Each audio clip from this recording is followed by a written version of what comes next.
ऋषियों ने बोला, सूत जी, आप समस्त पदार्थों के ज्ञाताओं में श्रेष्ठ है।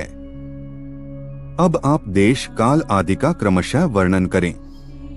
सूत जी बोलते हैं, महर्षियों, देवयज्ञ आदि कर्मों में अपना शुद्ध गृह समान फलदायक हैं, अर्थात जो देवयज्ञ आदि अपने गृह में किए जाए वे शास्त्रोक्त फल को सम्मात्रा में देने वाले होते हैं।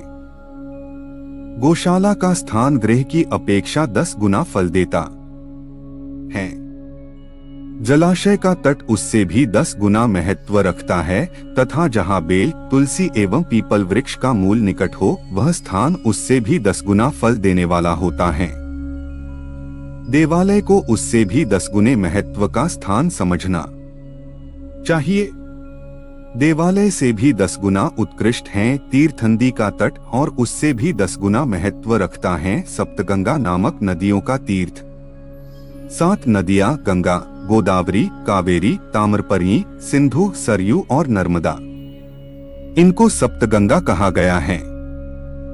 समुद्र के तट का स्थान इनसे भी 10 गुना पवित्र माना गया है, और पर्वत के शिखर का प्रदेश समुद्र तट से भी 10 गुना पवित्र है। और जहां मन लग जाए उस स्थान को सबसे अधिक महत्व का स्थान जानना चाहिए। यहाँ तक का वर्णन देश का हुआ। अब काल का तारतम्य बताया जाता है। सत्ययुग में यज्ञ, दान आदि कर्म पूर्ण फलदायक होते हैं, ऐसा जानना चाहिए। उसका 3/4 फल त्रेतायुग में मिलता है। द्वापर में सदा आधे ही फल की प्राप्ति कही गई है। कलयुग में 1/4 ही फल की प्राप्ति समझनी चाहिए, और आधा कलयुग बीतने पर उस 1/4 फल में से भी 1/4 कम हो जाता है। शुद्ध अंतःकरण वाले पुरुष को शुद्ध एवं पवित्र दिन सम फल देने वाला होता है। विद्वान ब्राह्मणों, वह सत्कर्म जो पूर्वोक्त शुद्ध दिन की अपेक्षा सूर्य संक्रांति के दिन किया हुआ 10 गुना फल देने वाला होता है, यह जानना चाहिए। उससे भी 10 गुना महत्व उस कर्म का है जो विषुव नामक ज्योतिष के अनुसार वह समय जब कि सूर्य विषुव रेखा पर पहुंचता है और दिन तथा रात दोनों बराबर होते हैं। वर्ष में 2 बार आता है, एक तो सौर चैत्र मास की नवमी तिथि या अंग्रेजी 21 मार्च को, और दूसरा सौर आश्विन की नवमी तिथि या अंग्रेजी 22 सितंबर को योग में किया जाता है। कर्क की संक्रांति दक्षिणायन आरंभ के दिन किए हुए पुण्यकर्म का महत्व विषुव से भी 10 गुना अधिक माना गया है। उससे भी 10 गुना मकर संक्रांति में, और उससे भी 10 गुना चंद्र ग्रहण में किए हुए पुण्य का महत्व है। सूर्य ग्रहण का समय सबसे उत्तम है। सूर्य ग्रहण में किए गए पुण्य कर्म का फल चंद्र ग्रहण से भी अधिक और पूर्ण मात्रा में होता है। यह विज्ञ पुरुष जानते हैं। जगद्रूपी सूर्य का राहु रूपी विष से संयोग होता है। परिणाम स्वरूप सूर्य ग्रहण का समय रोग प्रदान करने वाला है। अथ उस विष की शांति हेतु उस समय स्नान, दान और जप करे।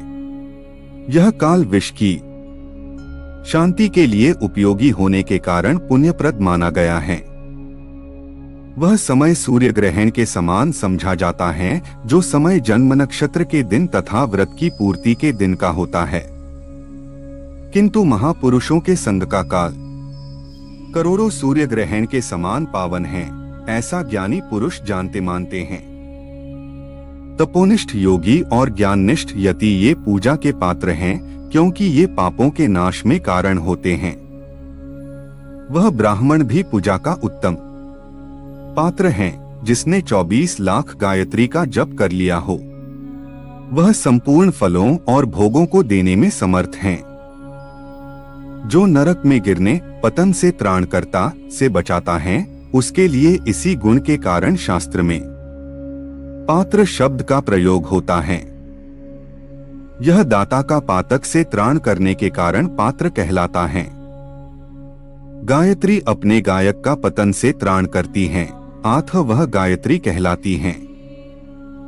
जैसे इस लोक में जो धनहीन दूसरे को डोट धन नहीं देता, यहाँ धनवान दूसरे को धन प्रदान कर सकता है, उसी प्रकार जो स्वयं शुद्ध और पवित्रात्मा हैं, वही दूसरे मनुष्यों का त्राण या उद्धार कर सकता है।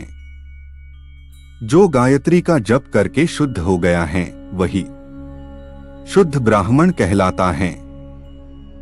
इसलिए दान, जप, होम और पूजा सभी कर्मों के लिए वही शुद्ध पात्र हैं।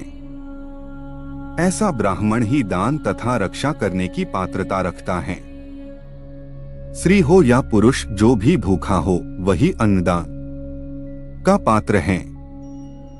जिसको जिस वस्तु की इच्छा हो उसे वह वस्तु बिना मांगे ही दे दी जाए तो दाता को उस दान का पूरा पूरा फल प्राप्त होता है। ऐसी महर्षियों की मान्यता है।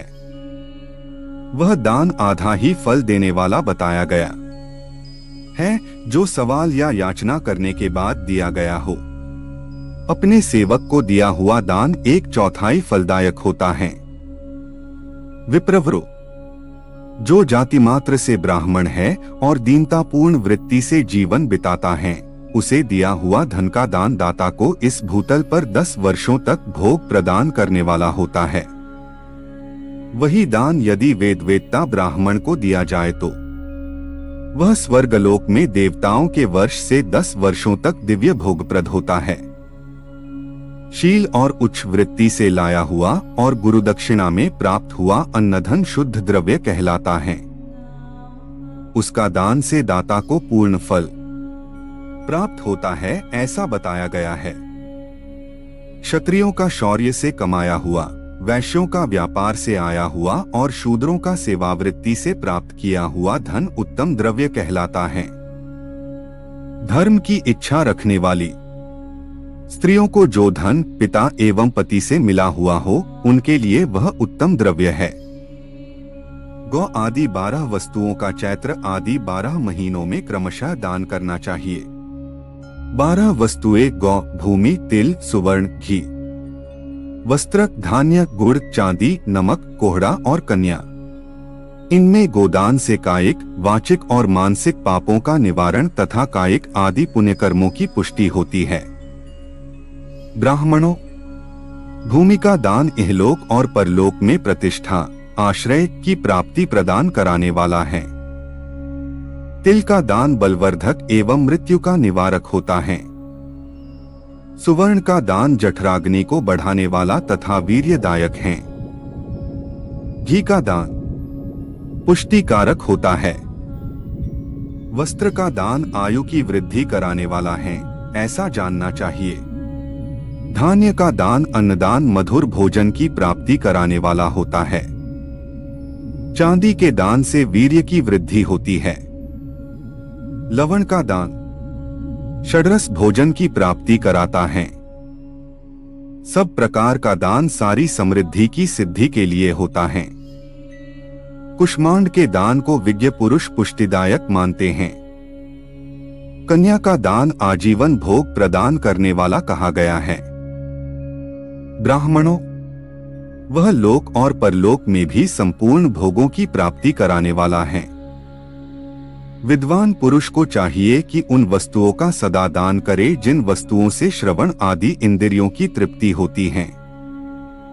श्रोत आदि 10 इंद्रियों के जो शब्द आदि 10 विषय हैं, उनका दान किया जाए तो वे भोगों को प्राप्त कराते हैं एवं दिशा आदि इंद्रिय देवताओं को संतुष्ट करते हैं। वेद और शास्त्र को गुरुमुख से ग्रहण करके गुरु के उपदेश से अथवा स्वयं ही बोध प्राप्त करने के पश्चात जो बुद्धि का यह निश्चय होता है कि कर्मों का फल अवश्य मिलता है, इसी को उच्च कोटि की आस्तिकता कहते हैं। वह कनिष्ठ श्रेणी की आस्तिकता वह है जो भाई बंधु अथवा राजा के भय से जी आस्तिकता बुद्धि या श्रद्धा होती है। वह वाणी अथवा कर्म शरीर द्वारा यजन करे जो सर्वथा दारिद्र हैं, जिसके पास सभी वस्तुओं का अभाव है।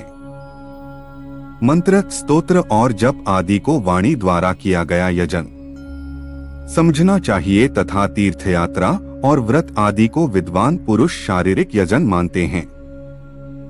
जिस किसी भी उपाय से थोड़ा या बहुत देवतार्पण बुद्धि से जो कुछ भी दिया अथवा किया जाए, वह दान या सत्कर्म भोगों की प्राप्ति कराने में समर्थ होता है। ये मनुष्य को सदा 2 कर्म, तपस्या और दान करने चाहिए तथा ऐसे गृह का दान करना चाहिए जो अपने वर्ण, चमकदमक या सफाई और गुण, सुख सुविधा से सुशोभित हो। बुद्धिमान पुरुष देवताओं की तृप्ति के लिए जो कुछ देते हैं वह अतिशय मात्रा में और सुख प्रकार के भोग प्रदान कराने वाला होता है। उस दान से विद्वान पुरुष इहलोक और परलोक में उत्तम जन्म और सदा सुलभ होने वाला भोग पाता है। मनुष्य मोक्ष फल का भागी होता है अगर ईश्वरार्पण बुद्धि से यज्ञदान आदि कर्म करे। अध्याय समाप्त हुआ। धन्यवाद।